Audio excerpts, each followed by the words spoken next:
Hello NES, thanks for tuning in. This is NES Vocalized. Now, if you've ever wondered what goes on behind the scenes of the school, this podcast is for you.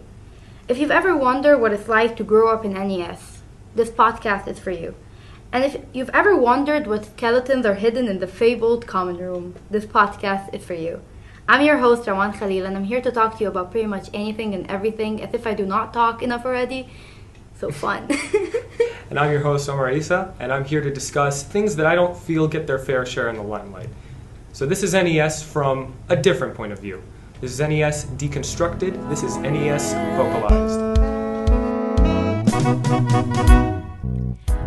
There's ice to be broken when there are words to be spoken. If you've thought about it, then we've talked about it. Vocalized.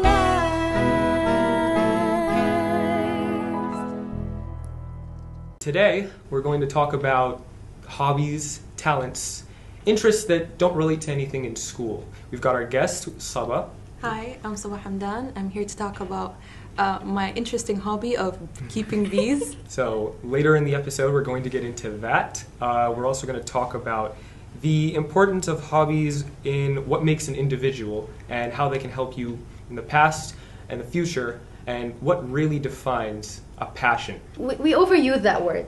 We say the word passion a lot. I think we sometimes forget what it means. And at the same time, I think that it means something different for every single one of us. Mm-hmm. For me, it means that I'm doing something that I'm actually enjoying, whether that thing is school-related or not school-related. I write articles. I really enjoy that. I'm very passionate about them. I try to make them come out as if I'm writing them from my heart for whoever is going to read them. Doing this podcast is something I was also really passionate about. I literally work day and night. Oh my God.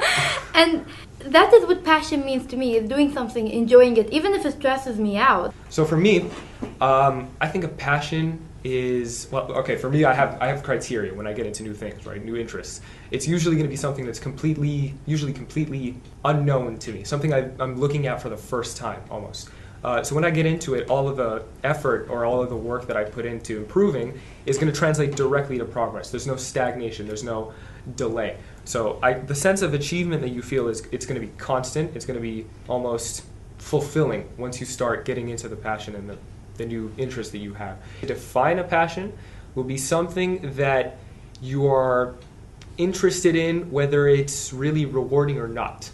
Right? Yeah. So you don't have to have it You don't have to have it be rewarding if it's a passion. Right? If you love it, you'll do it no matter what. You do it to de-stress, to have fun, to take away from something else that you're focused on. It's something that you can automatically go to and feel alive in, right? Okay, actually, hang on. Let me ask Saba.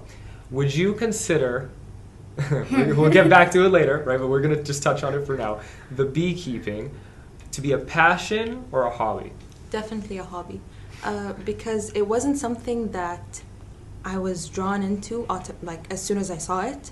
It was more of I see my dad spending so much time with the bees, why not spend some time with him? And then through that, I learned how to take care of them.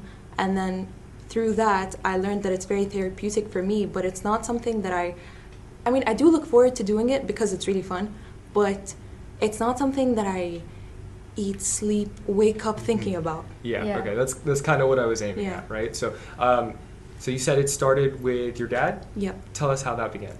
He's very passionate for animals. Mm-hmm. A lot of people say that I'm a zookeeper because I've had many pets in the past, and I still do. And he tried everything. He tried cats, dogs, doves, chickens, horses in my own backyard, birds, and then he moved on to bees. It was the last. It wasn't the last thing he found. It was just something that he found, and he was like, "Wow, that's really interesting." And it made honey, and he loves honey. We all do.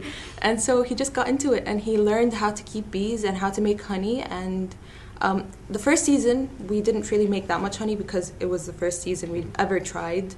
And then after that, we got used to it, and he taught me how to take care of them. So the shifts were split between us.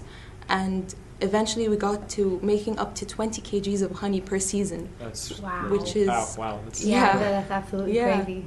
So part of that is rewarding, but the aim wasn't to make honey, it was to take care of bees and have something therapeutic to go home after work or after school to just fill your time with.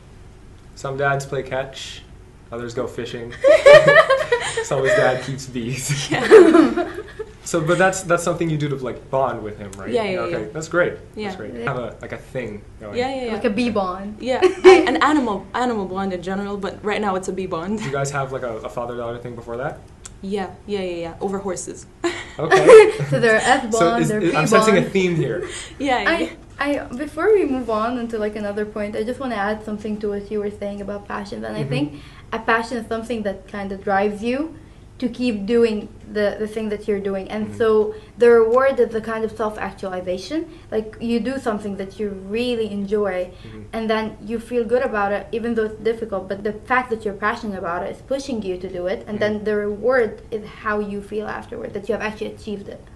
I don't know, but I think that's something that's for me, because it's you work something really hard. for me it's simpler than that, really. Like there's a litmus test you can do, I almost like to call it. If you think of working towards your passion, if you call it work, it's probably not a passion, right? If you call it doing what it actually is, right, then you're looking at the activity for what it actually is rather than drudgery or just something that's difficult, something that you'd avoid. But passions, hobbies, other interests, they're important because they make us who we are, right? They almost define the individual, right? Previously, before our employment structure was what it was, before people were referred to based on what they did, they were referred to based on what they were talented in, right? Whether it was script writing, language, math, science, being a scholar, a philosopher, whatever it was way back when, what they were referred to by what they could do, right? The talents they had, right? And those talents weren't just innate. They were talents that had been fostered and then worked towards. They'd had effort put into them. So it's sort of rewarding, it's validating almost the talent, the interest, and then the work you put in to be called that, right? But that's not something we do anymore. But that doesn't mean the individuality behind it is different. It's important because I'd say when it comes to having everyone, like we'd like to believe that everyone can do everything, right? We've all got someone who does. There's one person that does this, one person that does this, and eventually, we have everyone doing everything. We've got billions of people on the planet, but it's never always like that, and that's, I think, because of a label that we have now, where certain talents or interests are prioritized over others. Some for good reason, some for more complicated reasons. What do you guys think about that? I think I don't like the notion of putting certain talents or certain passions like on a hierarchy. It really devalues the idea of what a passion should mean. A passion is something that you do because you want to do it and not because you're trying to satisfy someone else. Yes, you can turn it into a job. Yes, you can turn it into something that you make money from. Yes, you can turn it into something that's like beneficial on a much bigger level. However, I think it's something that you're primarily doing for yourself. You do not necessarily need to do it in order to get everyone else's approval. So the idea of having a hierarchy or having like the spectrum of, oh, this is a better talent because it can help more people. Having that idea of a hierarchy spectrum, for me, is kind of outdated and honestly, I generally do not like it. I definitely agree with that. To add to what you said, a passion or talent should be something you do for yourself. So, for example, I like to paint. I love painting. I paint everything. I even painted my calculator, if you've seen it. Oh, it's Yeah. beautiful. Yeah, it You is. do mine. I'd love to. When I painted it, I didn't think, okay, I'm going to paint it so that people see that I painted my calculator because I'm that free. No, it's because I really like colors. I like seeing it. And so I took out a bottle of nail polish and I started painting it, and then I applied a top coat to keep it, and it's been intact for 7 years. Wow. And yeah. Impressive. Yeah. So it was something I did for myself, and then from that I got a lot of attention, and I actually got a lot of attention for my art through that calculator, but it didn't start because I wanted to paint it to show other people that I like colors and I'm talented in art. It's just because it was something I do for myself. And I even do it in my room, in my own room that no one sees. I paint my walls for me as a form of therapy other than the beekeeping. So it should be something for you, honestly. It really should be something for you. But sometimes some talents are useful for you. Like, for example, I also like to horse ride. And it is useful because I can enter competitions and get... it does feel rewarding, not just the rewards, but also it feels rewarding because you achieved something. You got on the back of a horse, you jumped over some fences. Some are really high, and you got over that. Like, you literally jumped through obstacles. And that's really rewarding in my opinion. So some talents, people have to see them in order to feel rewarded for your talent, but main goal shouldn't be, oh, I want to show people that I'm talented. Yeah. I think part of being a true talented person is the humbleness that comes with it, if that makes sense.